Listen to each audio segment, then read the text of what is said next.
Human behavior has always been a mystery. Why do people do what they do? Why do they react one way when we expected something else? How do we learn to understand, connect with, enroll, engage, align with people most effectively? Hi, I'm Christine Comerford, founder of Smart Tribes Institute, and welcome to our Smart Tribes Crack the Behavior Code podcast. In each episode, you'll learn practical, easy-to-use tools to better understand and change human behavior. These tools will help your team outperform, out-engage, outsell the competition. In other words, to become a smart tribe. Oh, and you'll find these tools super helpful in your personal life too. Let's go.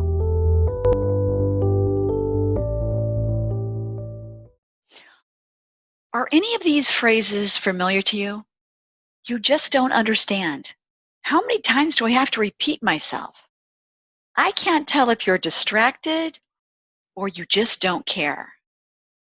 Whether you're hearing these phrases or saying them, they're all signs of ineffective listening, and ineffective listening can lead to damaged relationships, inefficient use of time and energy, and silos between key people in an organization.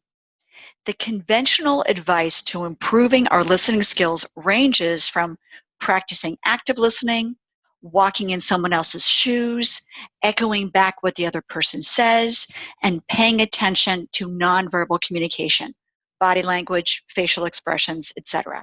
So here are 3 steps to becoming a better listener. Step number 1, build rapport. By building rapport, we make the other person feel safe by giving them the experience that we are the same as them. The more safety you provide to another person, the more safety you provide for yourself when interacting with them. And this frees up your attention and energy to listen to what the other party is communicating. It also frees up their attention and energy to express what they are truly thinking. Rapport is about caring, not controlling or manipulating. There are many ways to build rapport. Here are a few that I suggest everybody start with. Remember, the intention is to give the recipient, the person who experiences you using these tools, give them the experience of safety, belonging, mattering, and for them to subconsciously feel that you are like them. So physical body mirroring.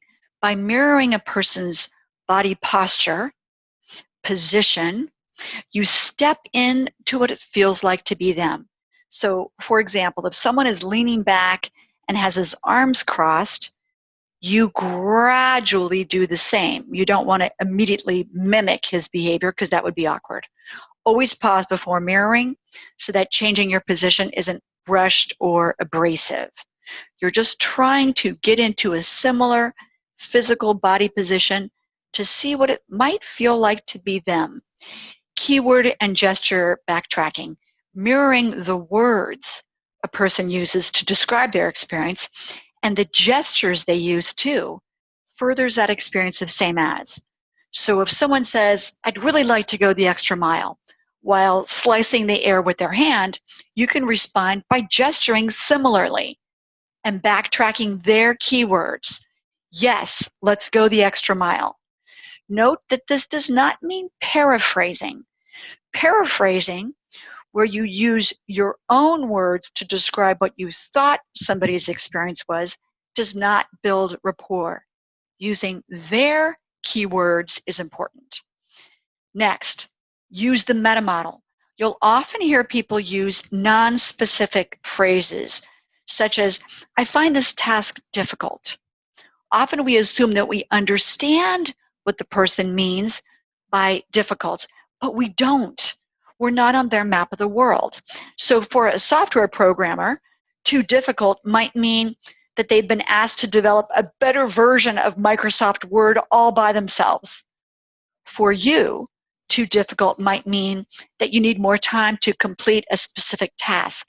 See, we all have biases. Now, without clarifying what someone means, we can't be effective in supporting them.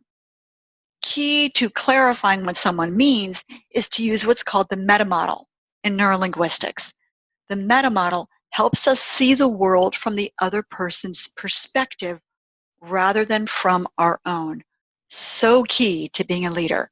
So the most useful meta model questions we can use include what specifically, how specifically, in comparison to what or who specifically. So given the example that we just discussed, you could ask the person any of the following questions. So what specifically is the task that you find too difficult? How is this task too difficult specifically? Too difficult compared to what specifically? I find the word specifically works a lot better than exactly. Notice what your experience of the word exactly is. To many people, the word exactly feels like there's a right or a wrong answer, and they feel like they're maybe being tested. Whereas specifically sounds to many people, is experienced by many people as curiosity. Can you help me understand the specifics of this? So I encourage you really to use the word specifically versus exactly. Step number 3, make it easier for them to express themselves. So listening is a two-way street. What we say to someone can make it easier for them to express themselves and feel heard. Key is to first understand the root causes of why ineffective listening and communication occurs. A lack of the 3 key emotional experiences of safety, belonging, and mattering. If we don't feel safe, belonging, and mattering, forget it. Communicating and connecting is out the window. Next, let's unpack safety, belonging, mattering. So lack of safety. If the person in communication or the persons in communication do not feel safe, they'll likely be in critter state, right? Fight, flight, freeze, safe or not, dead or not.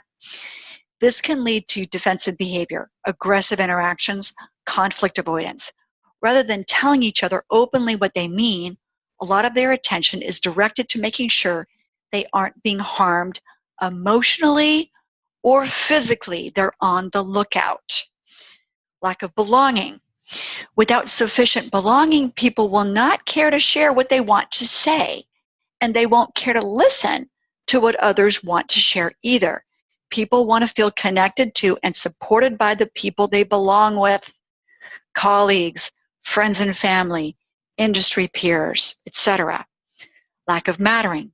If 2 people communicating don't make each other feel that they're important, that they matter, it's really difficult to feel heard, understood, and respected. See, people want to know that they count, that they make a difference, and they're contributing to the greater good. Safety, belonging, and mattering are essential to your brain and your ability to perform at work, to connect to others at home, and just to be in life overall. And in every communication, start to notice this, it's super cool. In every communication, we are subconsciously reinforcing or reaching out for more safety, belonging, mattering. So the net is to truly be a great listener. We have to attempt to step into what it's like to be the other person. So try the 3 above steps. You'll find your interactions will be more fun, more fulfilling. Here's what we're going to put on the show page. It's the safety, belonging, mattering decoder. Okay. We're going to put the connection, how to connect more deeply with others infographic, which includes all the great listening stuff. And then 6 phrases for better communication. So thank you so much for being with me today. Let's make it easier for people to express themselves. Let's use the meta model. And then let's also make sure that we build rapport. Thanks. Thanks for joining me on this episode. Every listen, every share, every review helps others form their own smart tribes where teams are engaged, happy, and optimally performing. Together, you and I can help millions of people crack the behavior code in their organizations, families, and communities. I invite you to take 2 minutes and head over to smarttribesinstitute.com to discover more about how to form a smart tribe. See you there, and please tell your friends.